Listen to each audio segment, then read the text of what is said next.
ತಗಟೆ ಸೊಪ್ಪು ಅಥವಾ ತೋರಾ ಲೀವ್ಸ್ನ ಈ ಒಂದು ಹೆಲ್ತಿ ಆ್ಯಂಡ್ ಟೇಸ್ಟಿ ರೆಸಿಪಿನ ನೀವು ಟ್ರೈ ಮಾಡಿದ್ದೀರಾ?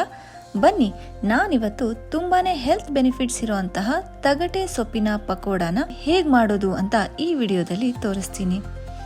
ಮಳೆಗಾಲದಲ್ಲಿ ಸಿಗುವಂತಹ ಈ ಸೊಪ್ಪಿನಲ್ಲಿ ತುಂಬಾನೇ ಹೆಲ್ತ್ ಬೆನಿಫಿಟ್ಸ್ಗಳಿದ್ದಾವೆ. ಇದರ ಎಲೆಗಳನ್ನು ಒಂದೊಂದಾಗಿ ಕಿತ್ತು ಚೆನ್ನಾಗಿ ನೀರಿನಲ್ಲಿ ವಾಶ್ ಮಾಡಿಕೊಂಡು ಸಣ್ಣ ಸಣ್ಣದಾಗಿ ಕಟ್ ಮಾಡಿ ಇಟ್ಕೋತಾ ಇದ್ದೀನಿ. ಆಮೇಲೆ 1 ಕಪ್ ದೋಸಾ ರೈಸ್ ಹಾಗೆ ಅರ್ಧ ಕಪ್ ಆಗುವಷ್ಟು ತೊಗರಿ ಬೇಳೆನ ನೀರಿನಲ್ಲಿ ನೆನೆಸ್ಬಿಟ್ಟು ಈ ಕಡೆ ಮಸಾಲೆಗೆ ತೆಂಗಿನ ತುರಿ, ಆಯಿಲ್ನಲ್ಲಿ ಫ್ರೈ ಮಾಡಿಟ್ಟಿರೋ ರೆಡ್ ಚಿಲ್ಲೀಸ್, ಸಣ್ಣ ತುಂಡು ಹುಣಸೆ ಹುಳಿ ಹಾಗೂ ಇಂಗು ಇವೆಲ್ಲನೂ ಸೇರಿಸಿ 1 ರೌಂಡ್ ಮಿಕ್ಸಿನಲ್ಲಿ ರುಬ್ಕೋಬೇಕು. ನಂತರ ನೆನೆಸಿಟ್ಟಿರೋ ಅಕ್ಕಿ ಹಾಗೂ ಬೇಳೆನ ಚೆನ್ನಾಗಿ ತೊಳೆದು ಅದೇ ಮಸಾಲೆಗೆ ಸೇರಿಸಿ ನಂತರ ರುಚಿಗೆ ತಕ್ಕಷ್ಟು ಉಪ್ಪನ್ನು ಸೇರಿಸಿ ಮಸಾಲೆನ ರುಬ್ಕೋಬೇಕು. ಮಸಾಲೆ ತುಂಬ ನುಣ್ಣಗನೂ ಅರ್ಕೋಬಾರ್ದು, ಈ ರೀತಿಯಾಗಿ ತರಿಯಾಗಿದ್ರೇ ಒಳ್ಳೆಯದು.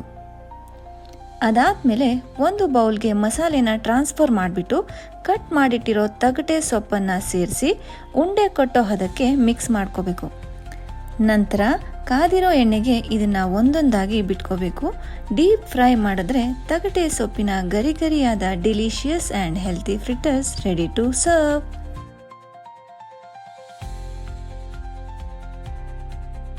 ಮಳೆಗಾಲದಲ್ಲಿ ಈ ಸೊಪ್ಪು ಸಿಕ್ಕಿದ್ರೆ ಖಂಡಿತವಾಗ್ಲೂ ಉಪಯೋಗಿಸಿ ಈ ರೆಸಿಪಿನ ಟ್ರೈ ಮಾಡಿ ನೋಡಿ, ಸೂಪರ್ಬ್ ಆಗಿರುತ್ತೆ.